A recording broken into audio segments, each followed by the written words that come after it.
Assalamualaikum warahmatullahi wabarakatuh. Alhamdulillah, alhamdulillahirabbil alamin. Wassalatu wassalamu ala asyrafil anbiya'i wal mursalin, sayyidina wa maulana Muhammadin wa ala alihi wa ashabihi ajma'in. Ashhadu an la ilaha illallah wahdahu la syarika lah, wa ashhadu anna Muhammadan abduhu wa rasuluh. Allahumma salli wa sallim ala rasulillahi sallallahu alaihi wasallam wa ala alihi wa ashabihi wa man sara ala nahji wa tamassaka bi sunnati rasulih wa sallama tasliman katsira. Amma ba'du, ittaqullaha haqqa tuqatih wa la tamutunna illa wa antum muslimun. Segenap Bapak Ibu jamaah kajian atau pengajian di rumah makan kita tercinta, rumah makan gratis ini, semoga langkah Bapak Ibu semua dari rumah atau dari pengajian yang lain ke tempat ini dijadikan amal soleh oleh Allah Subhanahu wa Ta'ala. Semoga Allah sehatkan kita di dalam taat kepada Allah Subhanahu wa Ta'ala. Semoga kalau belum waktunya pikun, kita jangan dipikunkan dulu ya Bu. Kita mudah-mudahan Allah Subhanahu wa Ta'ala tetap. Makanya kalau berdoa itu minta doa meninggal dalam keadaan sehat Bu, bukan dalam keadaan sakit. Kalau kita minta doa dalam keadaan sehat, dia rutinitasnya sholat, insya Allah mati dalam keadaan sholat. Ya, rutinitasnya dia ngaji, insya Allah mati dalam keadaan ngaji. Para sahabat semua minta doa, ya Allah wafatkan aku dalam keadaan sehat, bukan dalam keadaan sakit. Dan insya Allah mudah-mudahan yang hadir di sini atau saudara-saudara kita yang mungkin tidak bisa hadir ada keperluan, semoga Allah sehatkan walafiat di dalam taat kepada Allah Subhanahu wa Ta'ala. Dunianya sehat, akhiratnya sehat, bertemu di Baitullah sampai di surganya Allah Subhanahu wa Ta'ala. Apalagi tema kajian kita di pagi hari ini adalah andai tahun 2025 ini adalah tahun terakhir buat kita. Karena diri kita ini bukan punya kita. Jangankan yang saat ini kita miliki, ruh yang saat ini ada dalam jasad kita ini bukan punya kita. Pada saat ibu itu dalam keadaan tidur, ruh dalam genggaman Allah. Pada saat orang meninggal, ruh dalam genggaman Allah. Makanya Islam tidak mengenal ruh gentayangan itu tidak ada. Islam tidak mengenal orang-orang yang telah wafat meninggalkan kita itu datang ke rumah-rumah kita. Ya, ini kita nuntut ilmu, betul-betul nuntut ilmu ya Bu. Artinya kalau seandainya memang ada khazanah keilmuan kita yang selama ini salah, tolong hadapi dengan iman, bukan dengan nafsu, bukan dengan akal. Saya baca kitabnya I'anatul Talibin. Di dalam kitab itu banyak hadis-hadis yang lemah, banyak hadis-hadis yang sahih. Di antara hadis-hadis yang lemah adalah salah satunya bahwasannya orang yang telah meninggal dari kerabat kita itu mendatangi rumah kita dan berteriak selama 1000 kali. Maka dari hadis inilah muncul yang namanya pujian saben malam Jumat ahli kubur mulih nang omah ya Bu. Ya, saya nggak menyalahkan itu, tapi kita betul-betul belajar. Karena kita hadir di majelis ilmu ini ingin memperbaiki yang salah dan ingin mengistiqomahkan yang benar. Ini hadis di kitab I'anatul Talibin diceritakan orang tua kita, ahli kubur yang dari kerabat kita itu ternyata bukan setiap malam Jumat mendatangi kita, tapi setiap harinya mereka itu berteriak 1000 kali. Apa teriakan mereka? Wahai penghuni rumah, yang rumah ini adalah dulu aku yang mencita-citakan. Wahai yang telah memakai pakaianku, wahai yang telah berebutan tentang warisanku, ingatkah engkau kepadaku? Aku di sini sedang terhimpit dengan himpitan siksaan. Tolong doakan aku, ya. Padahal surat Az-Zukhruf ayatnya saya lupa. ruh itu dalam genggaman Allah. Ibu nanti bisa cari di browser internet, ruh dalam genggaman Allah ayat berapa, surat berapa. Nanti untuk Az-Zukhruf ayatnya saya lupa. Jadi para ulama mengatakan bahwasanya pada saat Allah itu menggenggam ruh manusia itu, satu, dalam keadaan tidur. Pada saat kita tidur, ruh itu Allah ambil, digenggam oleh Allah Subhanahu wa Ta'ala. Maka kuasa bagi Allah dan hak prerogatif Allah untuk mengembalikan ruh itu, akhirnya kita bangun lagi, atau menahan ruh itu. Banyak orang yang tidur ternyata meninggal. Ya, yang kedua, ruh Allah tahan pada saat manusia itu sudah meninggal. Para ulama ketika menyikapi hadis yang tadi lemah, mereka berbeda pendapat. Nah, di antara pendapat mereka ada yang mengatakan, loh, terserah bagi Allah. Kalau Allah ingin melepaskan kembali ruh yang sudah meninggal, siapa yang berani melarang? Paham ya, Bu? Jadi kita tidak menjelek-jelekan pujian itu, tapi kita di sini sebatas kita menjadi penengah mereka. Pada saat mereka betul-betul meyakini bahwasanya ruh-ruh orang yang sudah meninggal balik ke rumah mereka, apa yang harus mereka lakukan? Doakan, ya, berikan yang terbaik, amal sesuatu atau aset yang pernah mereka tinggalkan untuk ke jalan yang benar. Ya, orang tua kita dulu sedekahnya rajin, maka kita sebagai anak untuk tanda cinta kepada ayah kita, lanjutkan kebaikan orang tua kita itu. Dulu ibu kita sering ke pengajian kemana-mana, dari mulai subuh ahadnya, kemudian jam 7-nya, kemudian jam 8-nya, mungkin sampai rumah nanti zuhur. Maka emak kita meninggal, sebagai tanda bakti kita kepada emak kita, lanjutkan kebaikan ngajinya emak kita. Paham ya, Bu? Ya. Nah, kita sekarang yang masih hidup, maka tolong zikrul maut, sering-sering mengenal mati. Bukan berarti kita harus takut mati. Orang beriman itu tidak disarankan takut mati. Orang beriman itu tidak disarankan untuk cari mati. Tapi orang beriman itu disarankan ketika dia mendengar kabar-kabar kematian, maka sebisa mungkin, semaksimal mungkin untuk melakukan amalan-amalan yang terbaik, sehingga pada saat dia meninggal Allah ridho, masyarakat ridho, akhirnya dia meninggal husnul khotimah. Maka berkaitan dengan itu, apa yang kita lakukan andai tahun 2025 ini adalah tahun yang terakhir buat kita? Bisa jadi Ramadan yang nanti tinggal 2 bulan lagi, insya Allah jatuh tanggal 1 Maret, insya Allah. Tapi kita tetap menunggu kebijakan atau hasil sidang isbatnya pemerintah kita yang tercinta. Andai Ramadan besok itu adalah Ramadan terakhir, Bu. Padahal Ramadan itu dimana hari-harinya penuh dengan maghfirah Allah, hari-harinya penuh dengan rahmat Allah. Kita melakukan amalan sunnah, dikasih pahala wajib. Kita melaksanakan amalan yang wajib, dilipat gandakan. Mungkin boleh jadi 11 bulan yang lalu sebelum Ramadan kita banyak berkecimpung dalam dosa, amal kebaikan kita kurang. Nah, apa yang harus kita lakukan andai tahun 2025 ini adalah tahun yang terakhir, atau mungkin jadi Ramadan tahun ini ada Ramadan kita yang terakhir. Nih, yang pertama yang harus kita jawab, bagaimana hukumnya kalau seorang manusia itu berandai-andai? Ya Allah, coba ya, saya punya tanah seluas alun-alun Wonosobo, ya. Andai.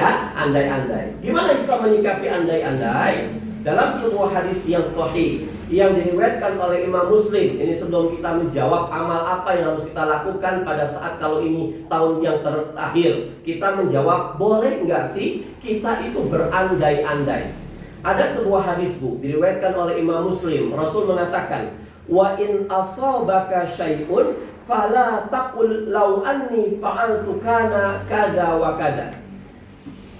Jika Anda, kata Rasulullah, jika kalian ditimpa pada satu peristiwa atau pada satu kejadian yang tidak mengenakan, ya, Bu, Maka kata Rasulullah, jangan sekali-kali kamu mengatakan, coba kalau aku nggak begini, pasti nggak begitu. Ya Bu?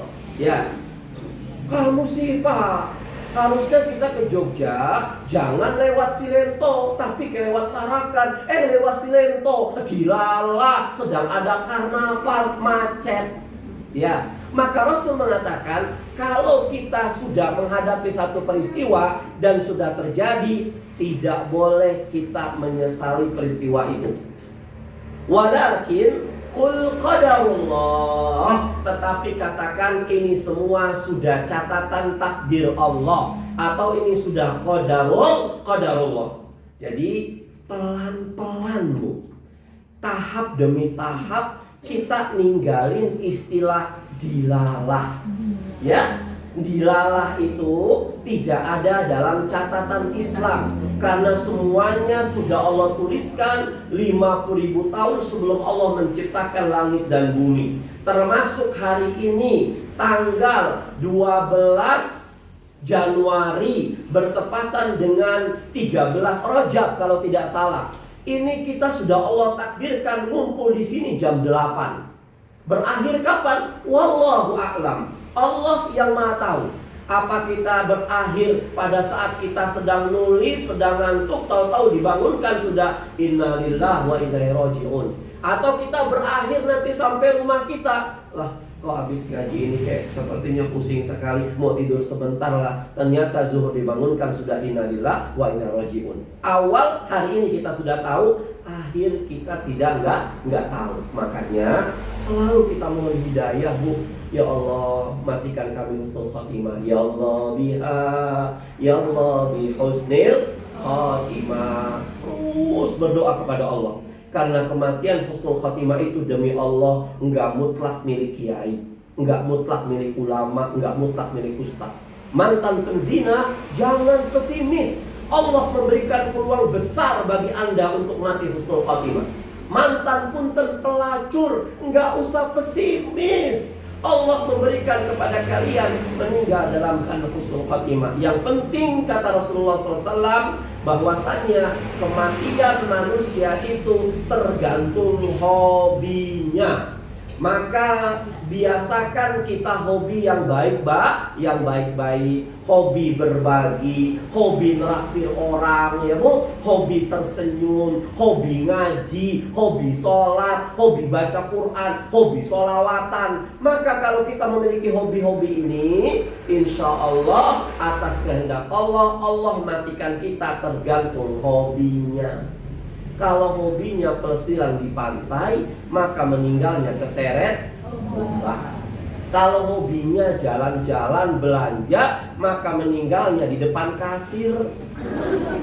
Ya Bu, pas lagi mau bayar, ternyata dompet ketinggalan, kaget, jantungnya kambuh, blek, mati di depan kasir. Nauzubillah. Walakin qul qadarullah. Maka ketika apapun yang menimpa kamu, sesuatu yang engkau tidak kau harapkan, maka katakanlah qadarullah, ya Allah, ini semua atas kehendak Allah. Apa kata Rasulullah?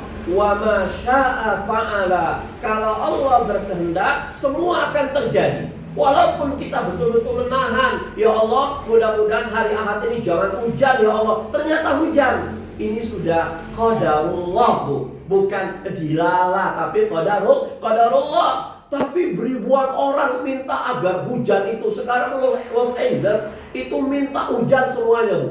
Ya, siapa yang betul-betul melakukan maksiat sekarang berbondong-bondong di Islamic Los Angeles itu, mereka sholat istisqa agar Allah turunkan hujan. Masya Allah, alhamdulillah nih, kita tinggal di Wonosobo, semuanya nyaman, apapun ya nyaman. Mau ngelihat gunung terbuka lebar Bu.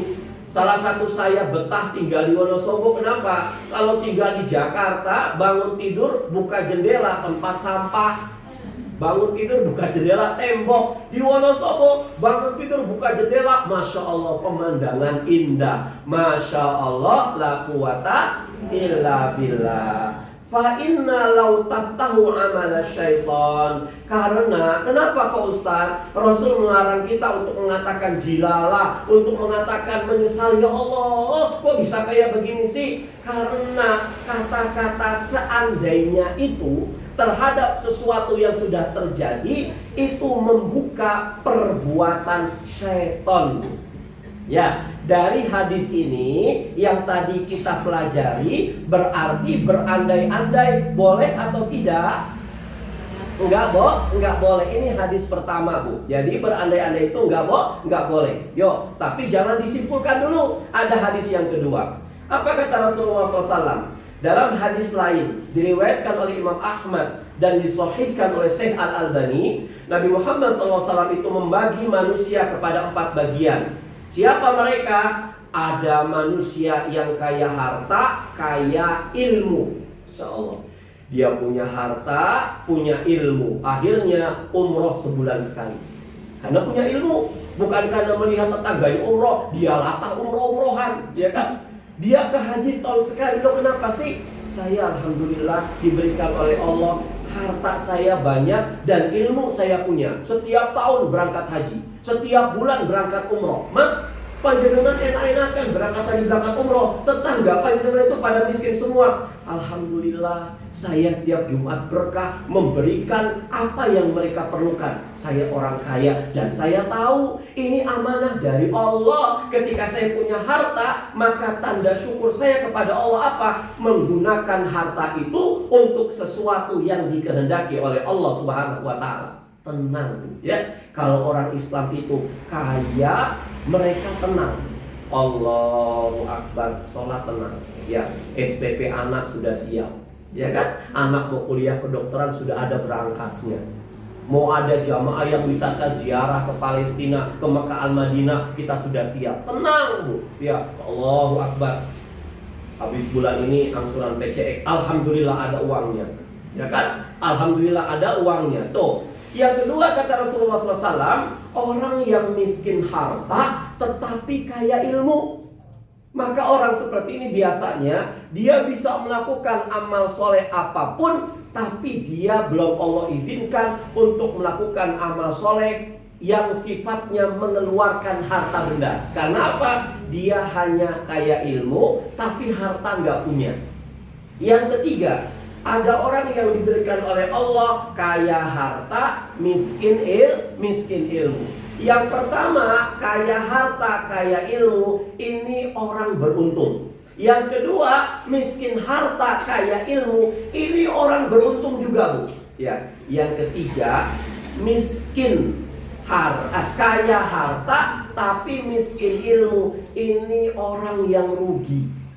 Dia punya harta yang banyak, sedekah tempatnya salah. Ya. Zakat, infak dan sedekah, terutama zakat, ini sudah Allah tetapkan tidak boleh diganggu gugat. Dana zakat itu harus disalurkan di 8 asnaf. Surat At-Taubah ayat 60. Ya, siapa mereka? Fakir, miskin. Janda ada nggak? Nggak ada. Yatim piatu ada? Nggak ada. Jadi kalau seandainya kita memberikan zakat untuk janda, lihat jandanya dulu miskin atau tidak. Kalau janda, setiap janda dikasih, Musdalifah asetnya sudah banyak, Bu. Ya kan? Yatim piatu kita kasih janda zakat, ternyata bapak emaknya meninggalkan kontrakan 150 pintu. Ya kan? Mana dia nanya, Ustadz, apakah boleh dana zakat untuk pembangunan musola? Nggak boleh. Pelepasan pondok pesantren nggak boleh. Untuk pelepasan tanah digunakan masjid nggak boleh. Untuk siapa? Boleh untuk santri yang yatim piatunya, atau untuk ustadz yang miskin, Bu. Maka ketika ada jamaah memberikan harta zakat atau zakat fitrah kepada kiainya, kiai harus bilang, Mas, Bu, mohon maaf, tetangga kita ini ada yang fakir miskin loh. Kalau ibu memberikan kepada saya karena saya fisabilillah, fisabilillah itu urutan yang ke-7, urutan yang ke-5. Yang pertama siapa? Fakir, miskin, tapi dia nggak sholat. Nggak usah pikir kayak begitu, Bu. Mudah-mudahan dengan sodako yang ibu berikan kepada fakir itu, ibu bisa gampang berdakwah dengan dia. Ya bu, kayak begitu. Kita sekarang hilangkan sifat-sifat kita yang selalu suuzon dengan orang-orang muslim, terutama yang fakir miskin. Kalau bukan kita yang merangkul mereka, khawatir tetangga sebelah yang merangkul mereka. Namanya Muhammad Ilyas tapi pakai palang. Ya, Masya Allah Akbar. Saya ngisi pengajian teman-teman tunanetra Bu. Setiap Ahad sebulan sekali di pondoknya Zamiatul Imam. Ini kenapa baru dibentuk Mas Ustadz? Teman kami namanya siapa? Islam tapi sekarang sudah Nasrani.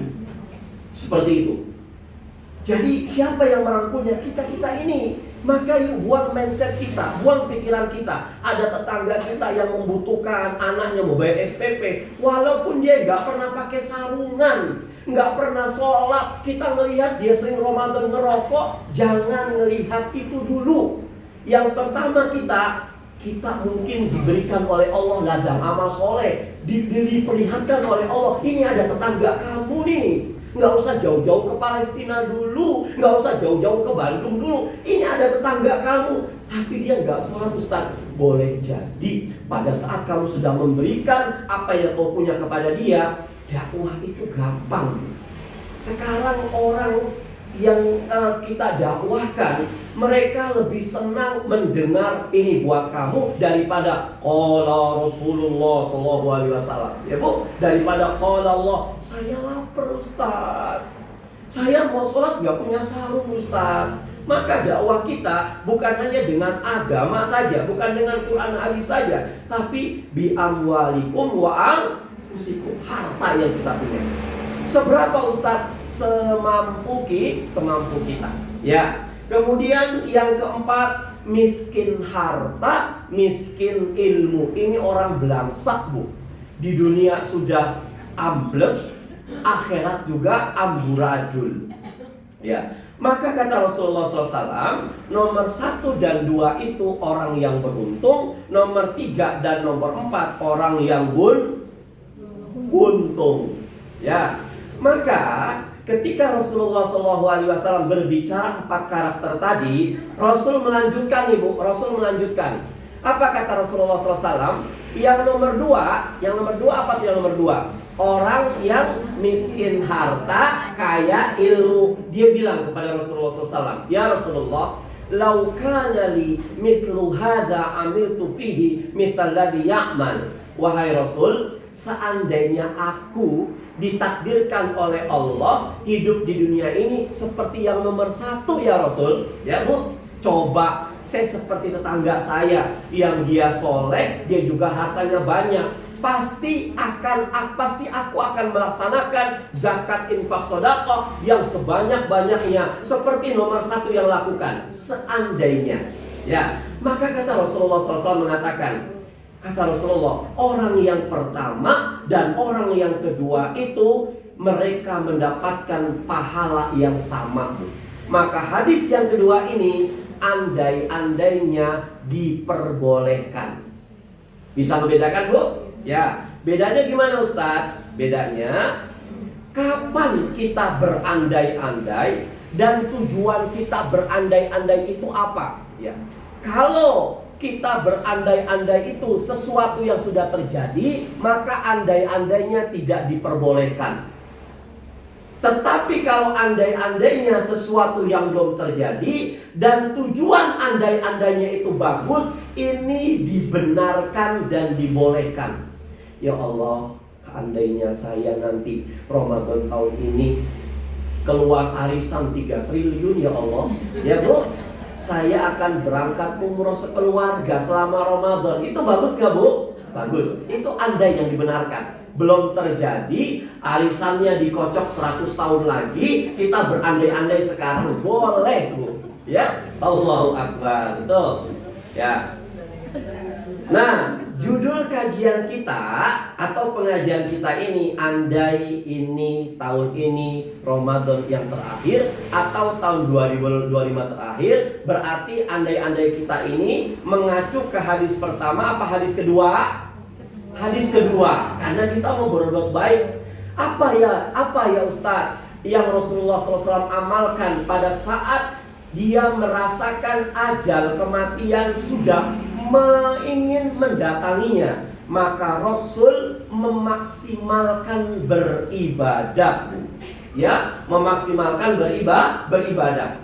Apa dalilnya Ustaz? Ada, saya tulis dalil dari Imam Bukhari, diriwayatkan oleh Abu Hurairah. Rasul mengatakan, karena Rasulullah SAW ya'takifu fi kulli Ramadan 10 ayyam. Rasul itu biasanya kalau sudah masuk Ramadan dan Ramadan yang terakhir, Rasul itu biasanya i'tikaf 10 hari. Falamma kana al-'amul ladzi qubida fihi, tapi tatkala Rasul sudah memiliki firasat, Rasul sudah memiliki firasat bahwasanya ajal itu sudah mau mendekati dia, i'takafa 20 yauman. Rasul menambah jumlah i'tikafnya jadi 20 hari. Ya. Ini ulama bukan hadis, Bu. Ketika bicara tentang azal, itu tanda-tandanya para ulama mengatakan, kalau seseorang itu hawanya selalu ingin menyendiri, makannya itu banyak, Bu, saat itu, maka ini dari tanda-tanda yang sudah terjadi, ajalnya sudah mau dekat. Kita melihat pasien di rumah sakit, mungkin siapa kita tunggu, ya Allah, kok tiba-tiba saja mah kepengen ini, kepengen ini, yang sudah terjadi, ada tuhum kebiasaannya. Para ulama itu mengatakan, jadi nggak pasti, tapi yang sudah terjadi itu seperti itu. Dia melihat sesuatu itu kayaknya datang tamu, padahal nggak ada tamu. Persis seperti Rasulullah itu dibukakan, wahai Aisyah, tolong itu ada tamu di luar. Siapa ya Rasulullah? Satu sahabat di negeri ini tahu Anda sakit. Ini orang kok nggak tahu sopan santun datang ketika Anda lagi sedang sakit. Bukan. Itu adalah sosok zat yang memutuskan lezatnya dunia dengan kematian. Siapa? Malaikat Israil bersama dengan malaikat Jibril. Orang-orang yang soleh itu, Bu, ya Allahu Akbar, dia kalau mau meninggal, Allah sudah memberikan tanda-tandanya. Orang muslim, orang soleh dan soleha itu ketika mau meninggal, Allah akan sibukkan dia dengan perkara akhirat. Dunianya Allah asingkan dulu. Ya. Idza kana al-mu'min fi inqita'in minad dunya, nazala ilaihi malaikah minal malaikah. Idza ahabba 'abdan, ketika Allah itu sudah cinta kepada seorang hamba, Allah akan menyibukkan hamba itu dalam urusan-urusan akhirat. Ya, nih. Jadi Rasulullah SAW itu ketika sudah mendekati ajal, Rasul itu memaksimalkan ibadahnya. Ini hadis pertama. Hadis yang kedua diriwayatkan oleh Bukhari, dalil tentang memaksimalkan ibadah pada saat kita di detik-detik kematian. Atau andai saja ini tahun ini adalah tahun terakhir buat saya, maka kata Jibril, inna Jibrila kana yu'aridunil Qur'an kulla sanah marrah. Kata Rasulullah, malaikat Jibril itu setiap tahunnya selalu mendengarkan bacaan Qur'anku, dan aku diajarkan oleh malaikat Jibril, sehingga aku setiap Ramadan itu selalu hatam 1 kali, Bu. Ya, jadi sunnahnya itu Ramadan itu hatam Quran 1 kali, Bu. Ya, hatam Quran 1 kali. Loh gimana Ustaz? Rasul itu membaca Al-Quran tidak hanya Qurannya saja, tapi tarjamahnya juga dibaca.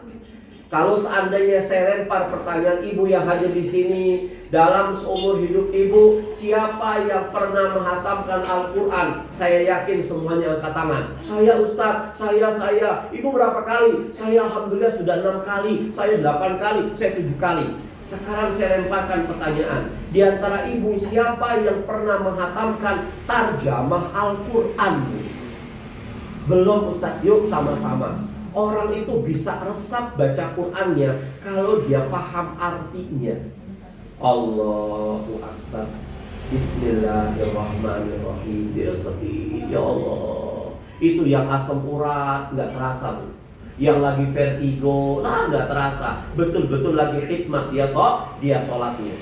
Malaikat Jibril itu selalu mendengarkan bacaan Quran Rasulullah SAW setiap tahun sekali hatam.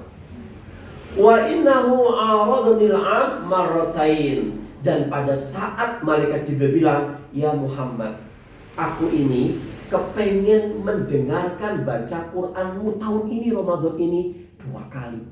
Maka Rasulullah SAW punya firasat. Apa kata Rasulullah? Wala urahu illa hadara ajali. Pada saat malaikat Jibril itu bilang seperti itu, aku sudah merasakan ajalku ini sudah dekat. Ya. Jadi maksimalkan ibadah kita kepada Allah. Kira-kira kita sudah dekat belum Bu sama ajal? Belum Ustadz. Yuk periksa rambut ibu sudah putih belum? Ya, yuk periksa mata kita sudah mulai mabur enggak? Enggak Ustadz, saya bisa ngebedain Ustadz mana uang biru mana uang merah. Lah jangan itu loh ya. Ya itu. Terus apa yang kita lakukan kalau kita sudah nyisir? Ya Allah, saya sudah nggak cantik lagi. Ibu mau pakai MS dong 1 kilo juga. Kalau waktunya keriput Bu, ya kan? Jangan pernah kita berontak dengan kehendak Allah. Kita bakal semeraut, kita bakal sutris Bu. Ya, Allahu Akbar. Saya udah tua nih. Gak ada lagi yang saya kerjakan. Anak sudah gede semuanya, sudah tahu tentang ibadah. Istri sudah punya, suami sudah punya. Saya yang belum punya apa? Surga belum punya. Ya, nih apa yang kita lakukan? Mungkin Ramadan ini ada Ramadan kita yang terakhir. Maka Rasulullah SAW itu punya target. Target 2025 ini adalah target khatam Quran. Target saya sholat tasbih. Target tarawihnya saya berjamaah Ustaz. Target 5 waktunya saya berjamaah Ustaz. Yang belum duha saya duha. Target Bu semuanya punya target. Karena manusia itu kalau dia cerdas beriman, targetnya time is ibadah. Dulu kita belum kenal kajian, belum kenal ngaji. Time is money. Bentar-bentar dolang, bentar-bentar uang. Sekarang target kita, gak apa-apalah penghasilan saya sedikit, yang penting berkah. Gak apa-apalah saya tenaga saya kurang, yang penting manfaat ini target kita. Maka yang pertama, kerjakan yang wajib-wajib dulu. Ya, yang wajib-wajib dulu. Sebelum kita menyentuh hal-hal yang sunnah, yuk kita rapikan yang wajib kita. Hadis riwayat Bukhari Muslim. Suatu hari pernah ada seseorang datang kepada Rasulullah SAW. Beliau bertanya, ya Rasulullah, andai dunia ini adalah hari terakhir saya di dunia, apa yang harus saya lakukan? Rasul mengatakan, khamsu salawatin fil yaumi wa lailah. Jadilah engkau sebagai muslim yang betul-betul taat. Apa yang harus kami taati? Pertama, engkau melaksanakan sholat sehari semalam berapa kali Bu? 5 kali. Yang gak biasa subuhnya jamaah, yuk subuhnya berjamaah.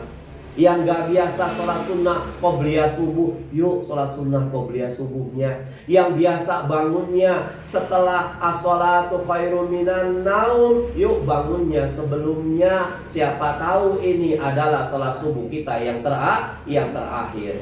Ketika Rasul menjelaskan 5 waktu jangan engkau tinggalkan, perbaiki yang 5 waktu ini, maka Allah akan perbaiki dunia kamu. Kalau hari ini rezeki kamu seret, maka tanya sholat kamu kalau berangkat seret apa enggak? Seret Ustadz, pantas ya. Kalau sholatnya awal waktu, rezeki yang kita minta sama Allah, insya Allah awal waktu. Tapi kalau sholatnya entar, nanti, maka pada saat kita butuh sama Allah, kita berdoa, kata Allah, nanti dulu, entar dulu. Apalagi wanita yang masih produktif. Saya bicara ke wanita yang produktif, yang sudah expired, belaga-belaga budak dulu. Ya. Misalkan zuhur sekarang jam 11.52, ibu sedang melayani mungkin customer, sedang santai-santai. Ternyata, nanti saya sebentar lagi sholat zuhur. 12:30 ibu mau sholat zuhur, tamu tak diundang datang, pantat basah. Ya Allah, maka zuhur yang ini harus ibu qadha pada saat ibu itu suci. Ya, ibu itu suci. Misalkan ibu saat itu tidak mengqadha, maka kita dikategorikan dosa. Dan sholat qadha itu ulama sepakat tidak ada sholat qadha kecuali buat orang-orang yang malas usolli fardhu zuhri qadha yang kemarin sebelum haid. Lillahi ta'ala, Allahu Akbar. Gak ada qadha, yang ada apa? Jamak dan qasar. Jamak lil masyaqqa wal qasru lis safar. Orang yang jamak itu buat orang yang sedang kesulitan, ya. Misalkan simbok kita yang tinggal di perkampungan, dia antara Wono dengan rumahnya kayak dari sini ke Wadas Lintang. Dulu nggak ada motor, nggak ada andong, yang ada jalan kaki. Maka pada saat dia panen, misalkan, Bu, ya Allah ini gimana? Nggak memungkinkan untuk bawa mukena, nggak memungkinkan untuk sholat di Wono, maka boleh bagi simbo itu untuk menjamak sholat. Ya, ibu buka fikih sunnah Said Sabiq, di sana dibeberkan. Orang yang jama itu diperuntukkan buat mereka yang sedang kesulitan. Saya pernah bahas di meja ini, ya Allah Ustadz, hari ini kok saya sakit banget. Kenapa? Vertigo, saya kambuh. Padahal sudah waktunya zuhur. Ibu sholat, wudhu, kemudian selesai sholat, komat lagi untuk asar. Kenapa? Wanti-wanti, khawatir asar ibu nggak ada umur. Atau khawatir asar, vertigonya betul-betul sakit, maka kita sudah bara'atu zimma, kita sudah lepas tangan karena kita sudah sholat asar menjamak. Jamak itu 4-4, kalau qasar itu 2-2. Jam'un artinya mengumpulkan, qasrun artinya meringkas. Ustaz, qadarullah, anak saya insya Allah di awal Februari ini mau nikah, Ustaz. Di mana ibu? Di Adipura, alhamdulillah. Kapan mulai pentas di pelaminannya? Insya Allah jam 12:30, Ustaz. Kemudian saya nyewa Adipura sampai jam 4. Oh ya, kalau bisa bilang sama kedua mempelai, pas zuhur dia jamaah dengan suaminya. 4 rakaat sudah, langsung asar 4 rakaat. Nanti di pelaminan bablas asar nggak apa-apa. Ini namanya jamaah.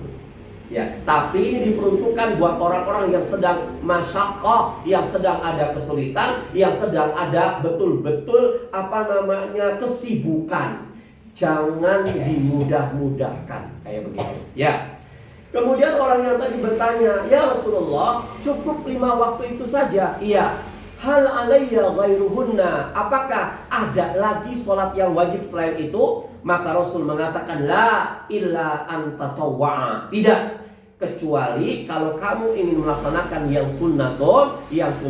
Kata Rasulullah SAW, siapa yang setiap hari 1 hari saja menjaga sholat sunnah rawatibnya, sholat sunnah penyeimbang, pembersama sholat wajib itu sebanyak 12 rakaat, maka hari itu Allah akan jamin hajatnya dikabulkan oleh Allah Subhanahu wa ta'ala. Sholat sunnah qobliyah subuh ditambah sholat zuhur 4 rakaat sebelumnya, ya, ditambah 2 rakaat setelah maghrib, ditambah 2 rakaat setelah isya, semua jumlah 12 rakaat. Bagaimana mungkin kita bisa mendapatkan keutamaan 4 rakaat sebelum zuhur kalau kita sholat zuhurnya ketika jam 12:30? Ya, mulai tahun ini yuk sama-sama kita rapikan sholat kita. Anak kita masih butuh doa-doa kita. Anak kita masih butuh prospek ke depannya. Kita nggak bisa mengandalkan penghasilan warung kita. Kita nggak bisa mengandalkan gaji suami. Bagi Allah mudah. Suami kita mungkin dibuat sakit, penghasilan kita dibuat kurang. Cuman Allah yang bisa mengcover itu semuanya. Supaya Allah itu betul-betul bantu kita dalam keadaan kita butuh. Maka saat kita lagi nggak butuh, yuk rapikan sholatnya kita. Kalau bahasa saya, isi peluru dulu. Kamu lagi nyaman nih, uang sudah nyaman, jabatan sudah nyaman, anak-anak sehat semuanya. Jaga sholatnya. Pada saat nanti kamu lagi terpuruk, tinggal lemparkan pistol Anda, peluru Anda. Ya Allah, saya sudah bangun malam. Ya udah, ya Allah, saya sudah duha. Ya Allah, saya sudah awal waktu berjamaah. Maka Allah bilang, aku itu gak tegelan. Aku itu mengharamkan diriku untuk tidak mengabulkan hambaku berdoa. Apalagi hambaku itu taat sebelum dia menjatuhkan tangannya setelah berdoa. Ini janji Allah. Ya, 5 waktu dijalankan. Kemudian yang kedua, wa dzakara lahu Rasulullah SAW siyam syahr Ramadan. Kemudian maksimalkan puasa Ramadan kita.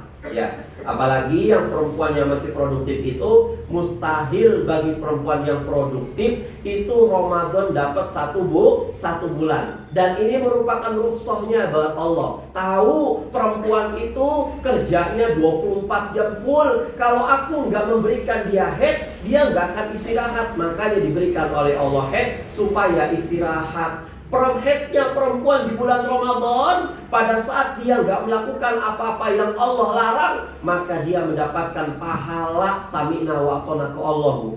Ya Allah, saya rugi sih ya Allah. Ini Ramadan, sama Ramadan tahun ini saya nggak bisa i'tikaf, yang lain bisa i'tikaf. Kata Allah, justru pada saat kamu nggak i'tikaf, aku memberikan pahala lebih dan pahala seperti orang-orang yang sedang i'tikaf.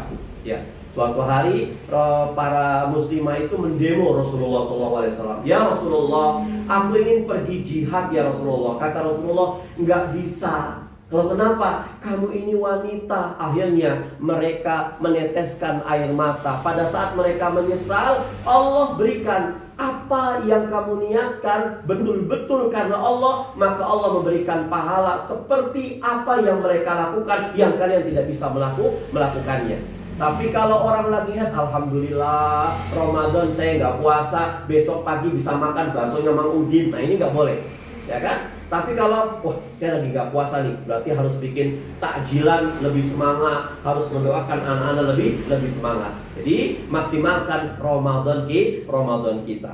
Hal alayya ghairahu, apakah ada kewajiban puasa yang lain? Kata Rasulullah SAW, nggak ada illa antatawwa'a, kecuali puasa sunnah. Ya, ini Ramadan akan mendekati kita, yang punya qadha bayar qadhanya. Jangan sampai lupa. Belum masuk Sya'ban kita harus bayar. Fa'adbar rajul wa yaqulu, maka laki-laki itu mendengarkan itu semuanya. Maka rajul mengatakan, wallahi la azidu ala hadza wa la unqisu minhu, demi Allah ya Rasulullah, setelah ini aku akan memaksimalkan semua ibadah-ibadahku kepada Allah, terutama ibadah-ibadah yang wajib, dan aku tidak akan pernah menguranginya lagi. Ya, Rasulullah berkomentar, aflaha in sadaqa, kamu termasuk orang yang beruntung kalau kamu betul-betul berdiri di atas janjimu ya Allah. Oh, jadi ini yang pertama. Jadi pada saat kita ingin memaksimalkan ibadah kita kepada Allah, maka maksimalkan yang wajib-wajib dulu. Rasul bilang, Allah akan menjamin hidupnya tidak fakir dan sifatnya tidak nifak. Apa itu fakir? Gak punya apa-apa. Apa itu nifak? Sifat seperti orang munafik, Bu. Munafik ini Allah gak berikan dia surga. Tempatnya di mana? Fi darkil asfal minan nar. Orang-orang munafik itu banyak yang hafal Quran. Orang-orang munafik itu banyak yang sholat, Bu. Tetapi semua ilmu yang dia miliki menjadikan dia orang-orang yang merasa wah-wah di antara yang lain. Apa tanda munafik? Idza haddatsa kadzaba. Kalau dia itu ngomong berdusta. Wa idza wa'ada akhlafa. Kalau dia berjanji dia mengkhianati, ya mengingkari. Wa idza tumina khana. Yang ketiga, jika dia diberikan amanat dia berkhianat. Insyaallah ibu-ibu yang di sini insyaallah nggak ada sifat munafik. Kalau berkata jujur, kalau dipercaya dia menepati, kalau berjanji dia tidak mengingkari. Insya Allah di sini nggak ada, yang ada orang sana, Bu. Tapi ketika di sana saya tanya, ternyata dulunya di sini. Ya, Ibu yang dirahmati oleh Allah Subhanahu wa Ta'ala, kalau kita sudah melaksanakan itu semuanya, maka insya Allah Ramadan kita tahun 2022 ini adalah tahun yang terbaik buat kita pada saat Allah akan menjemput ajal kita. Ini yang bisa saya sampaikan. Menuju jam 9, 7 menit lagi. Silahkan yang bertanya. Jangan sampai pertanyaan ibu belum dijawab, dibawa nanti ke rumah-rumah. Khawatir ada miskomunikasi. Iklan kita nggak boleh ada dusta di antara kita, Bu. Silahkan yang mau bertanya. Nanti ada door prize. Minta panitia. Oh iya, Bu, silakan. Sama-sama. Waalaikumsalam warahmatullahi wabarakatuh. Untuk seorang wanita itu pada waktu kita sholat apa itu? Sholat Ramadan, sholat raweh. Itu utamanya apakah harus di masjid kita bersama-sama atau bisa dilaksanakan di rumah? Ya. Sekian. Assalamualaikum warahmatullahi wabarakatuh. Salat tahajud, salat qiyamul lail. Apa bedanya? Salat tahajud ini disunnahkan untuk tidur dulu. Makanya namanya tahajjada, ya tahajjadu, masdarnya tahajjudan. Artinya apa? Merubah posisinya menjadi posisi terjaga. Ini tahajud. Makanya sunnahnya itu dia tidur dulu. Ustadz, doakan Ustadz, kenapa anak saya masuk rumah sakit, nauzubillah. Saya nunggu di rumah sakit Ustadz sekarang. Saya mau tahajud, saya kan gak tidur malam. Apa yang saya lakukan? Rasul mengatakan qiyamul lail. Ya, qiyamul lail ini sholat yang didirikan setelah sholat ba'diyah isya. Ingat ya, kadang-kadang orang melaksanakan taraweh habis sholat isya, ba'diyah isya ditinggalkan. Ini kurang afdol. Ya, ba'diyah isya sudah dilaksanakan, monggo ibu sholat sunnah qiyamul lailnya. Tahajud tidak ada berjamaah, tapi qiyamul lail boleh berjamaah. Kalau bukan Ramadan, kita biasanya qiyamul lail itu sendiri. Maka mumpung Ramadan, ada teman-teman yang bisa berjamaah. Kalau memang waktunya kita longgar dan kondisinya kondusif, pos kondusif. Saya bilang buat wanita itu harus kondusif berjamaah, Bu. Yang gimana maksud yang kondusif? Yang pertama, pergi ke masjid atau musolahnya, keluar rumah bareng mahramnya. Apa itu mahram? Orang yang haram dinikahi, ya kan? Kemudian kalau suami mahram bukan tapi ajnabi. Ajnabi itu apa? Orang lain cuman sudah bisa dijadikan mahram. Gus Baha bilang, bedakan antara suami istri. Suami istri itu bukan mahram, tapi ajnabi. Ajnabi itu orang lain yang sudah dinaturalisasi oleh agama, dia bisa halal, Bu. Makanya ada ulama mengatakan Rasul itu pernah loh lagi berwudu mencium istrinya, tapi langsung sholat, nggak wudu lagi. Maka banyak ulama mazhab mengatakan kalau hanya menyentuh istri tanpa syahwat itu insya Allah tidak membatalkan wudunya. Tapi yang membatalkan silahkan, berarti dia berpedoman pada mazhab Syafi'iyah, nggak kenapa-napa. Ya. Kemudian yang pertama dengan mahramnya. Mahram itu siapa? Bisa dengan suami, bisa dengan anak-anak. Kalau nggak ada ini semuanya, bareng dengan tetangga yang sesama jenis, ya Bu ya. Nggak boleh sama bencong, Bu. Bencong itu cowok, ya. Ketika yang cewek-cewek itu sedang berjamaah, ternyata ada bencong, Bu. Bacaan dia itu ternyata nggak begitu bagus. Ustazahnya bacaan bagus, maka ustazahnya tidak boleh mengimami. Yang mengimami siapa? Bencongnya. Karena bencong itu pada dasarnya adalah lelaki. Ya. Dengan mahramnya. Yang kedua, ketika datang ke masjid atau ke musola, ada pembatas, Bu, antara wanita dengan laki-laki. Ya, kalau nggak ada pembatas, jangan, bahaya.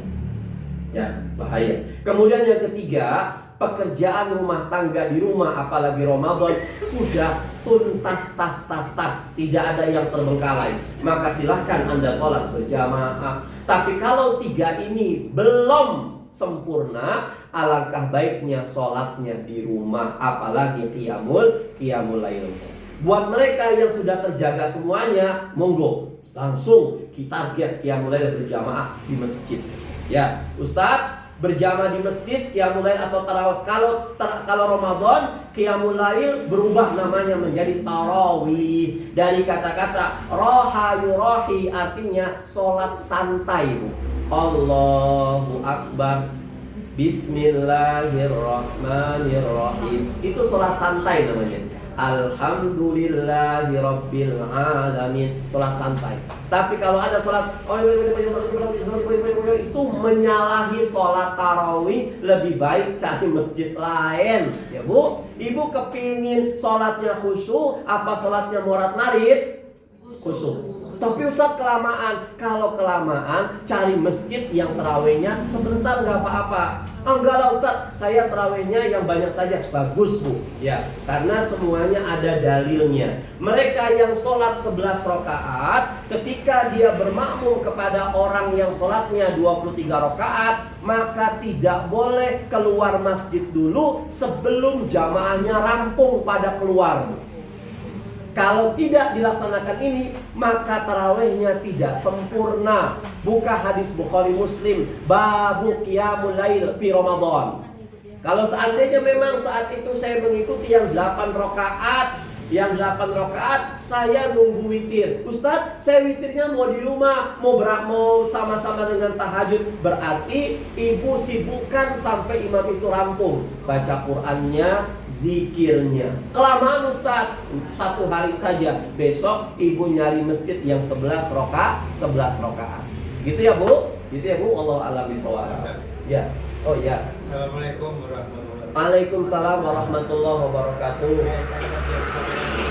Tentang ciri-ciri orang munafik. Jadi kan ada 3 itu yang poin-poin besarnya. Maka perbuatan apa yang bisa menjurus ke munafik tersebut? Kan banyak yang perbuatan yang tidak kita sengaja tapi justru menjurus ke munafik. Ya. Contoh, ibu menerima undangan, tahu kita nggak bisa datang karena kita mau ada acara dengan keluarga. Lebih baik katakan mohon maaf, saya izin sepertinya nggak bisa datang. Wong undangannya telat datangnya. Jangan insya Allah Bu. Insya Allahnya adalah munafik. Ya, tahu nih datang undangan ke kita. Waduh, maaf ya, mas saya nggak bisa datang. Nah, tapi kalau seandainya ada peluang kita mau datang, insya Allah saya akan datang. Qadarullah pas mau mendekat kita ada kesibukan, maka WA atau kasih alasan. Itu wa idza hadatsa kadzaba. Kalau dia bicara jangan berbohong. Sekarang media berbohong itu masya Allah sempurna sekali. Kalau saya bincang-bincangkan dengan Pak Kiai Taftazani yang ada di Siwatu, ibu kenal, yang orangnya gondrong. Beliau, saya kalau boncengan motor sama beliau yang nyetir, beliau nggak mau pakai helm. Semua Polres yang ada di Wonosobo sudah tahu Pak Kiai itu nggak bisa dirazia, nggak bisa ditilang. Masya Allah, Pak Kiai Taftazani bilang, Pak Kiai, saya minta nomornya. Ustadz, Gus, saya nggak punya handphone. Loh kenapa sih? Orang punya handphone itu banyak ngebohong, bener ya Bu? Apalagi Ustadz punya handphone banyak bohong. Ustadz sudah ditunggu, iya saya sedang OTW, padahal masih ngekepin istri. Kalau Ustadz tahu, saya juga begitu. Astagfirullahaladzim ya Bu ya, hati-hati. Ini kita Masya Allah, ini kita media untuk berlaku munafik itu peluang besar lewat handphone kita nih Bu, peluang sekali besar. Makanya saat kita melakukan aktivitas, tolong aktivitas itu diawali dengan bismillah. Biar kalau ada kata-kata yang salah, Allah cover tuh. Atau kita lagi ngobrol sama siapa-siapa di pasar atau apa, mau kita berpisah, tutup dengan kafaratul majlis Bu. Ya, loh kok kayak ngaji aja Ustaz? Enggak. Di dalam hati saja, subhanallah bihamdi. Khawatir kita ngomongin orang, khawatir kita ngegibahin orang, khawatir kita ngegosipin orang Bu. Ya Rasulullah, aku punya tetangga ya Rasul, sholatnya rajin, auratnya tertutup, puasanya luar biasa, ngajinya setiap hari. Cuman dia nyakitin tetangganya lewat apa? Dia punya mulut nggak beda kayak cabai rawit ya Rasul. Apa Rasul bilang? Kata Rasulullah, tempatnya wanita itu di neraka jahanam. Tapi ada tetangga saya, ya Rasul, sholatnya biasa, ngajinya juga biasa, baca Qurannya kadang-kadang baca, kadang-kadang enggak. Tapi dia itu kalau ngomong enak ya Rasul, tahu perasaan orang, ya. Dia di mana tepatnya? Dia di surga. Berarti hati-hati Bu ya pembicaraan kita, ya kan? Biasanya yang pembicaraannya itu manusia yang gara-gara ngomong itu masuk neraka, kebanyakan wanita. Ya Bu, karena wanita itu namanya juga Hawa, nggak pernah mingkem. Hawa, ya kemana-mana begini-gini. Ibu kalau nanya sama bapak-bapak, Pak dari mana? Saya dari pasar. Sudah, pertanyaannya itu, jawabnya memang itu Adam. Ya, Adam. Maka kalau ada Adam yang bawelnya minta ampun, dipertanyakan keadamannya. Tapi kalau ada wanita yang perilakunya Adam, dipertanyakan kewanitaannya. Maka wanita yang cerewet wajar, ya. Tapi iman yang bisa merem itu semuanya. Bu, dari mana? Saya dari pasar, Pak Ustadz. Pak Ustadz tahu nggak Pak Ustadz? Itu tetangga saya. Apa jadi omongin? Ya. Kemudian wa idza wa'ada akhlak apa tadi sudah. Wa idza tumina khana, ketika dipercaya dia nggak boleh khianat. Hati-hati Ibu, yang megang uang kas masjid, yang megang uang kas RMG, yang megang uang kas arisan, ya jangan nganggap remeh. Mau muyen nggak ada recehan, pakai uang ini dulu, nanti saya ganti. Itu khianat. Tapi saya ganti Ustadz. Ibu tahu bisa ganti dari mana? Pas ibu lagi make, yang tahu cuman ibu, suami nggak tahu, anak-anak nggak tahu. Ternyata datang malaikat Israel, Bu. Kita jadi khianat. Hati-hati. Kalau memang ibu biasa seperti itu, bilang ke jamaah, bilang ke orang-orang, mohon maaf ya Bu, saya ini alhamdulillah terima kasih dipercaya megang uang. Cuman saya minta izin. Biasanya kalau saya ada keperluan, ini uang saya pakai buat muyen, buat kondangan, buat plesir ya Bu, buat jajan anak. Kata ibu yang jamaah, nggak apa-apa Bu, saya maklumi. Cuman tolong ya Bu, kalau saya mau ngambil, tolong betul-betul ada. Siap ada, itu jadi halal. Tapi kalau seandainya kita pakai tanpa izin, jangan, itu bahaya. Pakai tasjid Bu, bahaya. Wallah alam bisawab. Kita kamu ya, insyaallah. Satu lagi Bu. Ya, mana? Oh iya, insyaallah. Assalamualaikum warahmatullahi wabarakatuh. Waalaikumsalam warahmatullahi wabarakatuh. Yang saya tanyakan dua Pak. Yang pertama mengenai Ramadan, karena itu wajib bagi wanita yang memang kan ada Pak punya penyakit yang mennya itu biasa 1 bulan 2 kali dan dia juga sedang mengalami sakit. Apabila mereka belum melunasi utang-utangnya, itu berarti puasanya diterima atau enggak? Yang kedua yaitu biasa tarawih itu Pak, memang ada yang 23 dan 11. Bagi yang tadi sampaikan oleh Bapak, bagi yang cepat-cepat itu memang kita kan berhadapan dengan Allah ya Pak ya. Memang kita berdoa itu harus benar-benar tu'minah mati Pak. Apabila kita mengikuti yang cepat-cepat itu, menurut Bapak itu kira-kira tarawih itu diterima atau enggak?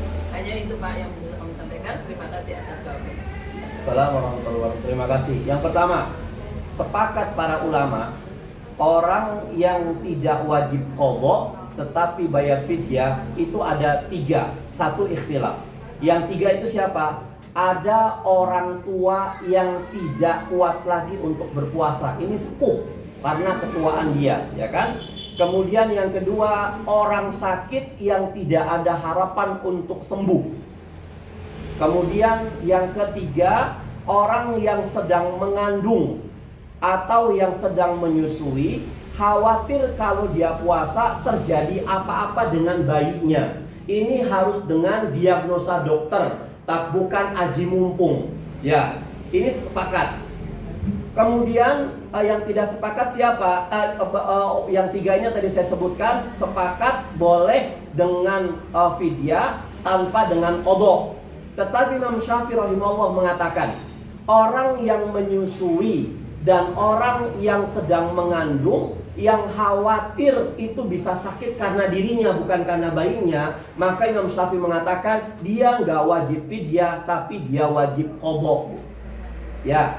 Terus untuk menyikapi ini gimana Ustaz? Tanya kepada dokter. Dokter, alhamdulillah dari anak pertama sampai anak yang keempat ini dokter, saya selama mengandung puasa alhamdulillah tidak ada halangan. Kemudian yang kedua, saya sempat menyusui juga, ternyata nggak ada halangan. Ini yang kelima gimana dokter? Ibu maaf, karena kondisi ibu sudah aus, umurnya ibu juga tuh tidak sekuat waktu 1, 2, 3, 4. Lebih baik ibu jangan puasa saja, atau nanti ibu bayar fidyah saja. Maka pegang ini dokter, Bu.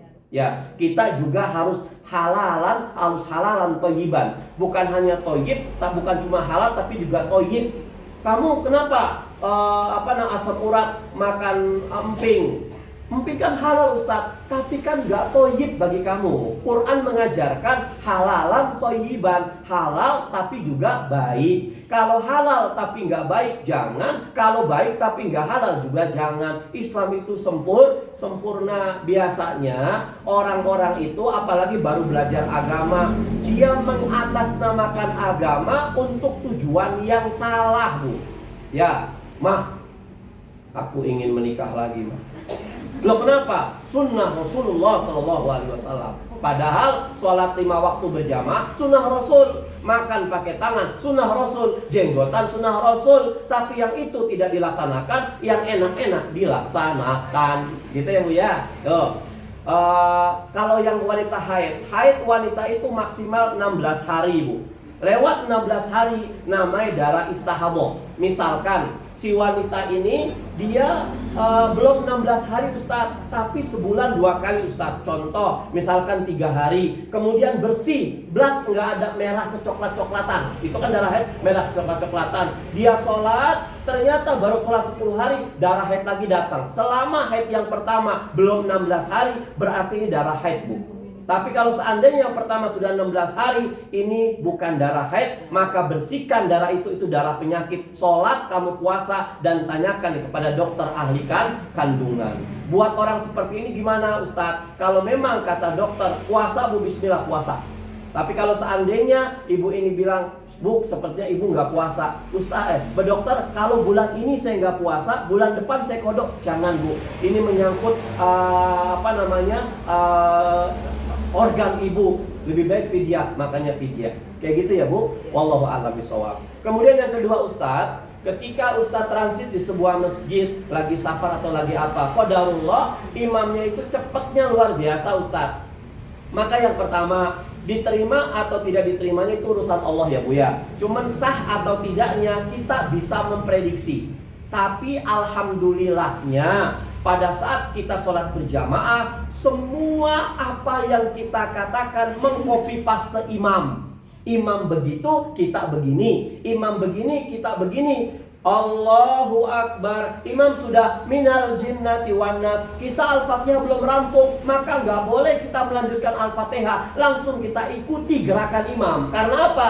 Ju'ilal imam liyu'amma bihi. Orang diikuti sebagai imam supaya kita ngikutin, jangan mengkhianati, membangkang imam. Maka kalau kondisi ibu itu rumah cuma dekat dengan masjid satu-satunya atau musola satu-satunya, kalau keluar jauh cuman di situ saja, ya sudah, sholat di situ saja Bu. Kalau memang ibu nggak bisa ngikutin, apalagi terkait dengan kita punya penyakit, lebih baik isya berjamaah disambung dengan sholat sunnah ba'da isyanya, setelah itu langsung rampungkan di rumah. Wallahu a'lam bishawab. Gitu ya Bu? Ya. Ibu yang dirahmati oleh Allah Subhanahu wa taala, alhamdulillah kajian di Ahad pagi ini sudah kita selesaikan. Semoga Allah ridho dan semoga kita diberi kepahaman oleh Allah dan bisa diberi kekuatan untuk bisa mengamalkannya. Mohon maaf lahir batin. Aqulu qouli hadza astaghfirukum li wa lakum. Wallahu yad'u ila daris salam. Assalamualaikum warahmatullahi wabarakatuh.